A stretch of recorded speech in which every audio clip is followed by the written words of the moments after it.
Hello, everyone. Today we're going to be talking about loneliness in midlife and in the years after 50. And I'm going to be giving you some ideas to bring that back, that sense of connection again.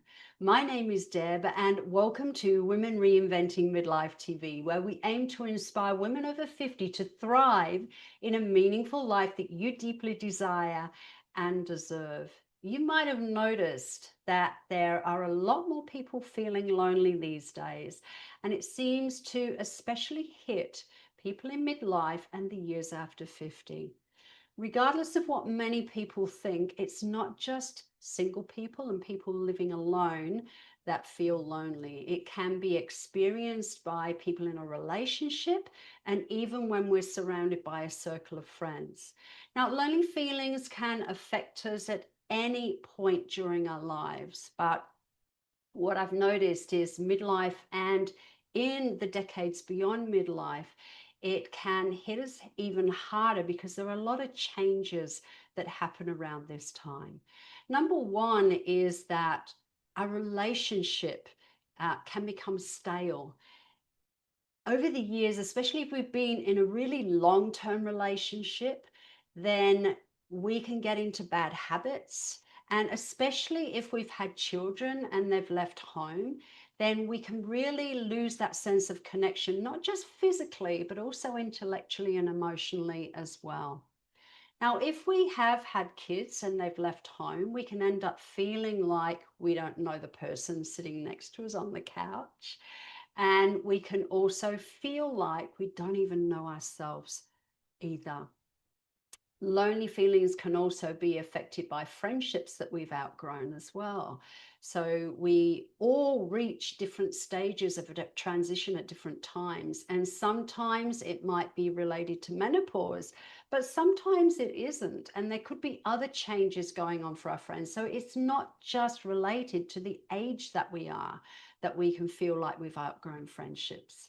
This might mean that you'll experience feelings of confusion, lack of motivation, not really sure of what you want, and your friend seems just fine.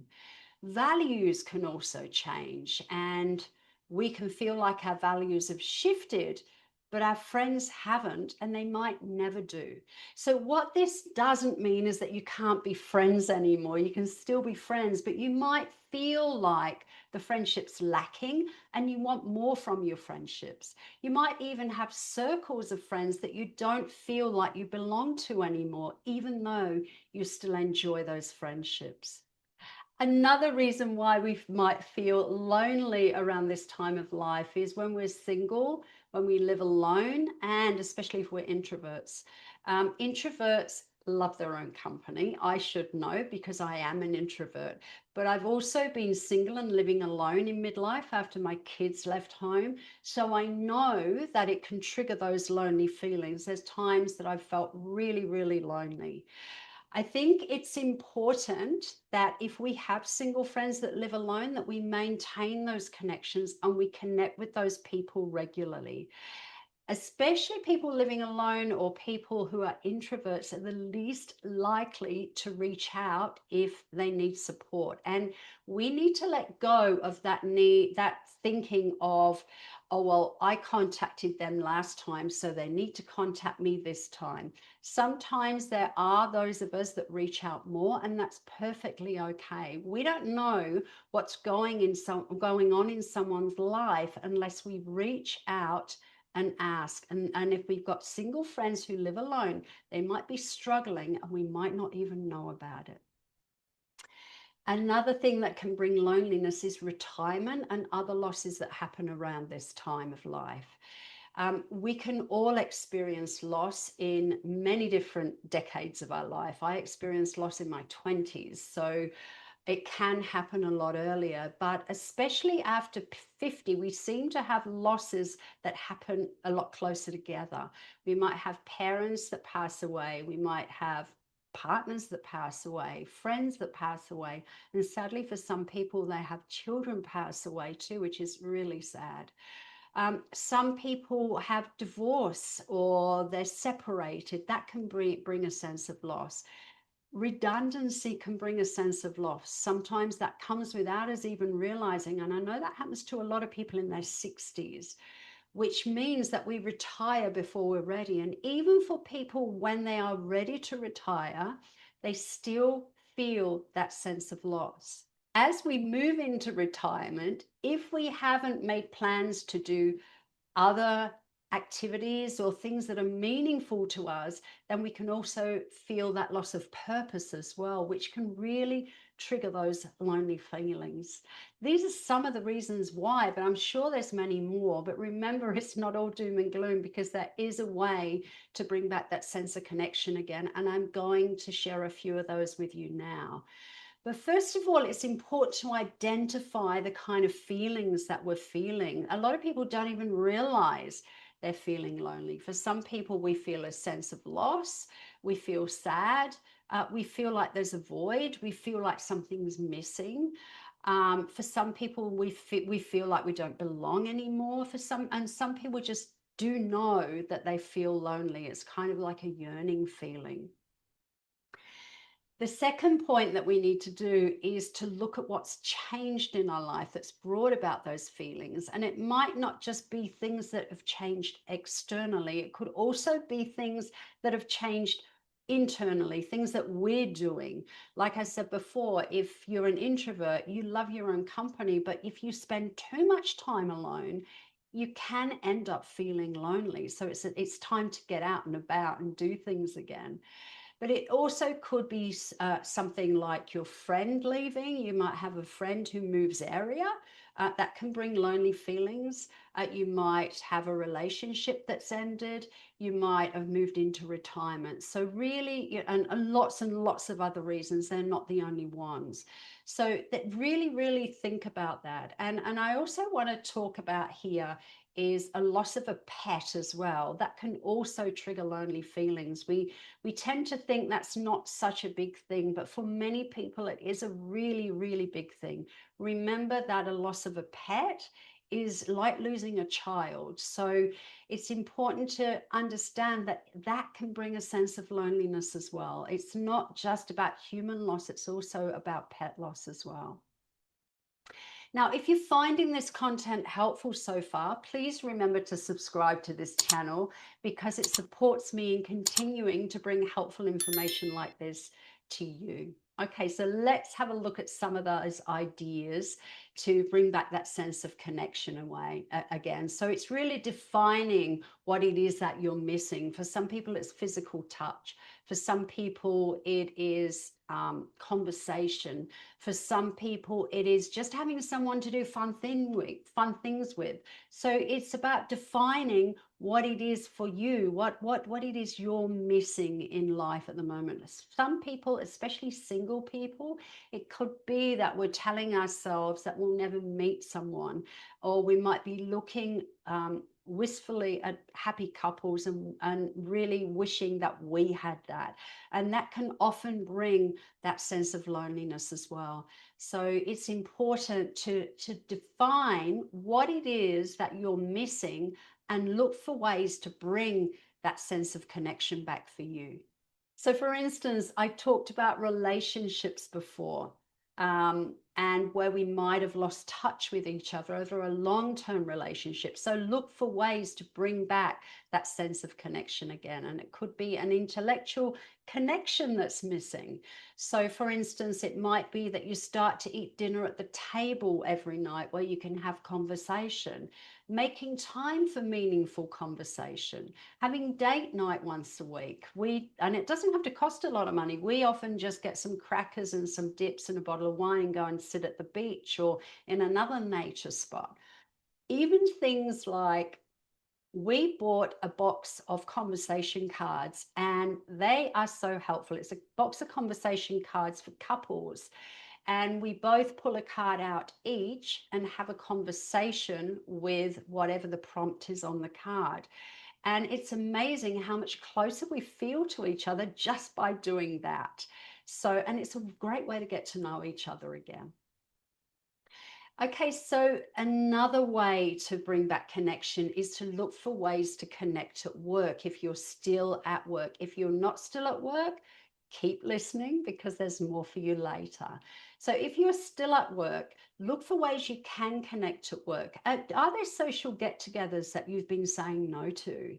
Maybe it's time to say yes. And if you're not in that kind of workplace where people do organize those get-togethers, then maybe it's time for you to instigate some of that and organize a get-together with everybody. Or if there's someone that in your workplace that you feel more in tune with, then maybe it's time to talk about having a coffee or a glass of wine after work. You'll be amazed at how many people feel just like you feel. I actually work alone.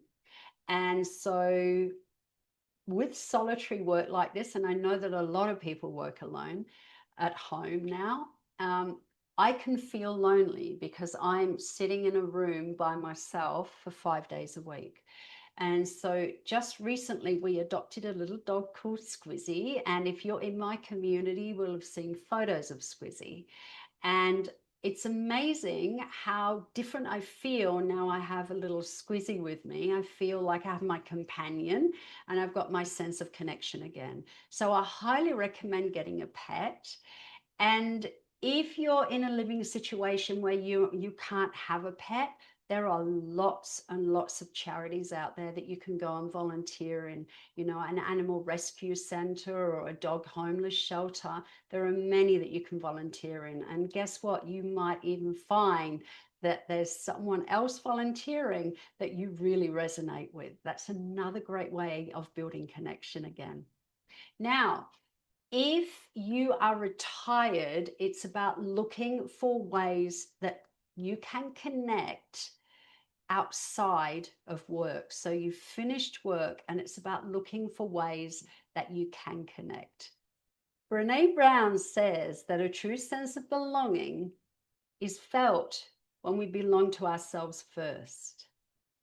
And what I believe that means is that when we connect to our true selves, we can feel that sense of belonging. And what I've noticed is that when we do some self-exploration to really understand who we are so we can connect with who we are, it not only brings that sense of belonging, but it also helps us see what kind of groups, communities, and friends that we're looking for. So this is about doing some self-exploration around our qualities, our attributes, our strengths, our natural talents, our values, our gifts, our passions, and our interests. Is really going to help give us insight into the kinds of friends and communities that we're looking for. And there are so many to choose from, so many organizations, so many groups, so many volunteer places that you can go to volunteer. And even just communities that do fun things together. I have a client who told me about a community that she'd joined called Parkrun. And this client, she is single and she lives alone. And she joined Parkrun. She doesn't run. And before you think you can't join because you don't run, you can actually walk in this community. So it's actually about building community, but also improving health and fitness. And apparently they're in lots of different countries around the world. And even if you don't have a park run, you might find someone has built a group like this all by themselves. So it's really about making inquiries and looking for what works for you. If you're creative, it's about looking for creative communities, or doing courses where you can meet people, joining groups. If you want to volunteer, if you've got an interest around animals, like I said, you can volunteer in animal homeless shelters, that kind of thing. If you really want to serve humanity, then it's about looking for charities and organizations that you feel you would enjoy. Remember, this isn't about finding a place for you to fit in. This is about you finding something that you're going to enjoy. And it might mean that you've got to try lots and lots of different things before you find one that works for you. So don't give up. It's just about trying lots and lots of different things until you find where you're happy, things that you enjoy. And it also brings back that sense of purpose again. The last idea I want to share with you is if you cannot find a community or a group that works for you, and there are lots and lots of them, but if you can't find one, then instigate one. Build one of your own, and you will be surprised how many people feel lonely and are looking for a sense of connection and friendship again. There is a wonderful woman in the beaches area here in the Cairns Northern Beaches that started a group. It was a coffee morning. That was the way she started it. And it was a group for people over 50. And her name's Sharon. And the reason she started it is because she lived for many years in Vietnam. And when she came to live in Australia, she was shocked at how little community there was here available. And when I'm talking about community here, I'm talking here about not about a business networking, but more about people who are genuinely looking for friendship and community. Now, I've been to that group once and I plan to go again because I enjoyed it so much and the people were so friendly. When I walked in, I was amazed at how many people were there. How many people were genuinely looking for friendship and community. I was absolutely blown away. And I think they'd only been operating for about 3 weeks at that point. Now it's expanded, it's even bigger. And this has happened over a very short period of time. And they have Friday night knockoff drinks.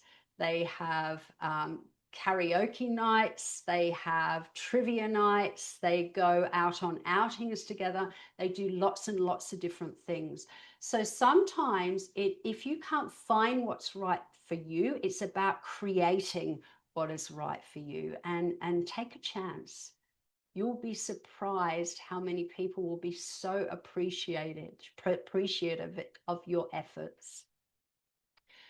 Okay, so there you have it. Lots and lots of different ideas and lots of insights around the reasons why we have more reasons to feel lonely around this stage of life, but it doesn't have to be that way. It's about you finding what's right for you and really understanding what's right for you. If you found this content helpful, please remember to like, share, subscribe, and click the bell for notifications so that you're notified as soon as the next video comes out. Lots of love to you, and I'll look forward to connecting next time. Bye-bye.